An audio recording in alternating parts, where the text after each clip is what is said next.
Welcome to Lit Happens, Saskatchewan's showcase of the literary talent of the province. We are out on location today at Collector's Edge on First Avenue, below the Capitol Music Club. You can probably hear a bit of band rehearsal going on right now as we speak, but we're just going to talk our way through it. I'd like to welcome John Donlan to the show.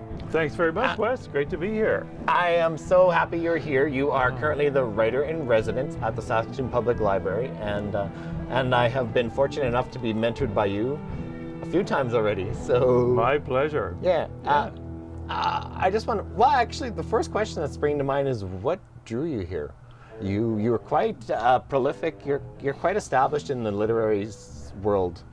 Why did you want to come to Saskatoon and be the writer-in-residence? Well, I'd never been a writer-in-residence before, and there's something about the area that appealed to me, and it just looked like such a great job. Being the writer-in-residence at Saskatoon Public Library is probably the best writer-in-residence gig in Canada.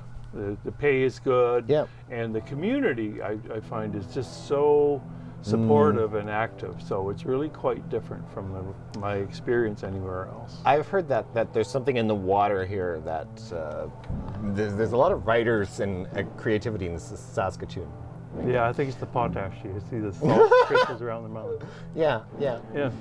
So tell us a little bit about yourself, because I don't think you and I have just gotten to know each other in the last few months, but I don't think writing was always the strongest driving force in your world. Well, it was, but it didn't pay.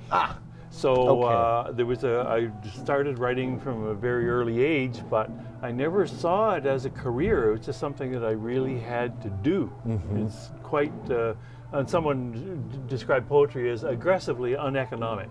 So I realized right away I was never going to make a living doing the thing that I loved. So I trained as a librarian, so I got a master's in library and information science. So I was a librarian for 40 years. So just retired a couple of years ago. And now I can spend even more time writing. But since '83, I've only worked part-time, so I'd have writing time. I think that's the great thing about your writer-in-residence gig right now is, what is it, half-time writing? 2 days, 14 and a half hours a week, dealing with you and your colleagues, and just helping people out, passing an eye over people's work, and that's nice. Encouraging, and as a librarian, of course, I'm just a fount of information and deluging people with wanted or unwanted. So I've done 4 reading lists, for example, of books that are in the library and how to get published, tips on writing poetry, collections of poetry to help you familiarize yourself with it. Same for prose, and a list of reading material on writing memoir. So it's just part of the job as well. But the best part is dealing with the writers.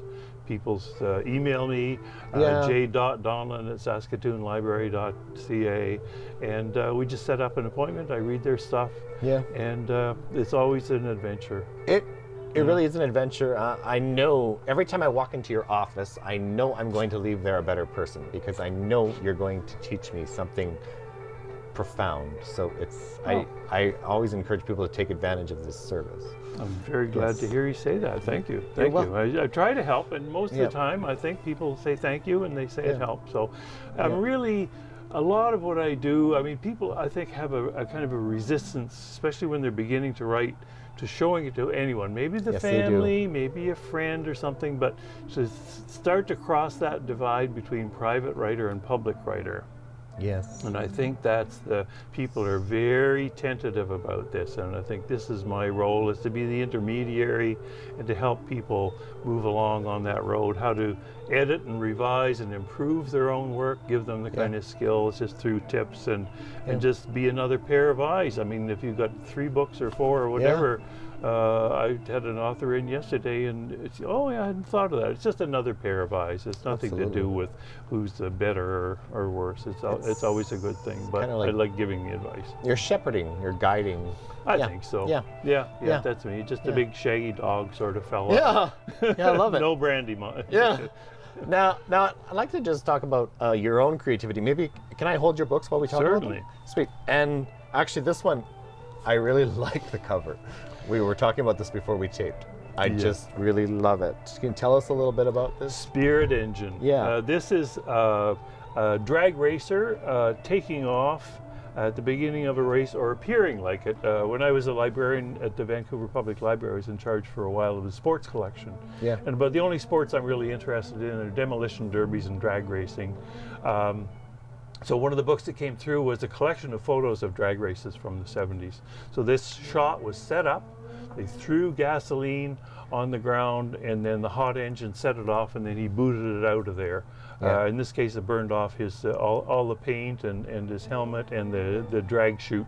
Yeah. But it makes for a great picture. It does make for a great picture, and sets a nice tone to the book. I think it captures the energy of poetry. People often think of poetry as kind of a, people who don't know, people that have this sort of the assumption of what poetry is like without having read any. There's a whole bunch of myths about what it is. Really but is. I think that charge, that energy, that power that comes in a good poem that really moves you and makes you emotionally awake. It can be like a drag racer. I couldn't agree more.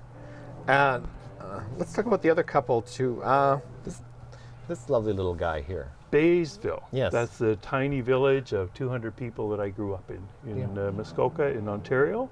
And this photograph, a beautiful cover, this is by House of Anansi, and the photographer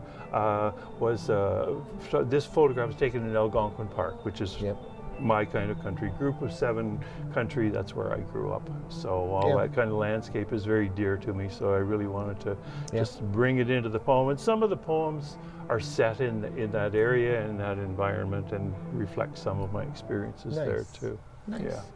And Green last Man. but not least. Yes, this is the image there is the image of the Green Man, of a pre-Christian Western character, a power like a shaman, you might want to say, or a spirit, reflecting humans in nature. The unity of nature is, you can see the branches just growing right out of the mouth. So all these pictures of a green man, he'll have leaves around his face.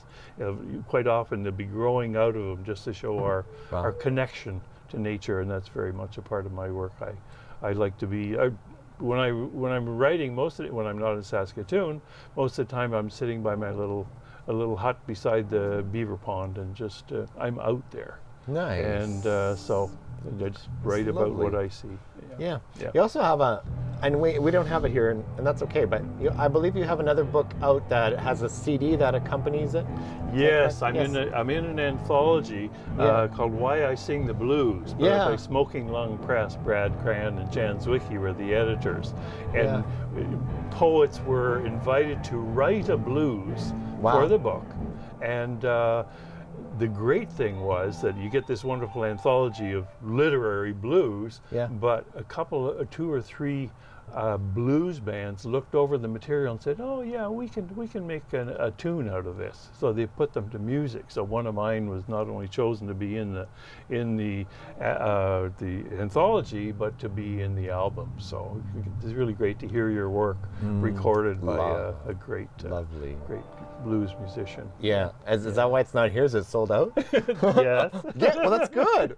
That's good. Oh yeah, it's selling very well. Good. It's always a popular one because you get this great album and a CD of great blues music. Awesome.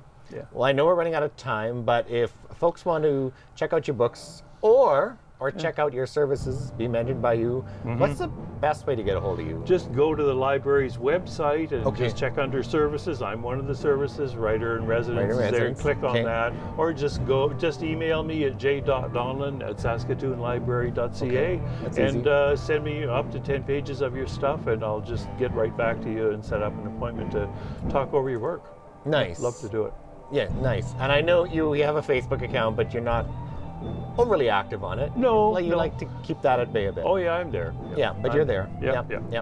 Alrighty, I know we're out of time. I just want to thank you for hoofing it down here on this cold winter morning and making this special time with us. Thanks so much for making it possible, Wes. I really appreciate it. Anytime. That's all the time we have today for Lit Happens. If you enjoyed today's episode, you can see previous segments on Shaw TV or on my website, westfunk.ca, and you can connect with us online on Facebook, YouTube, and Twitter. I'll see you next time on Lit Happens.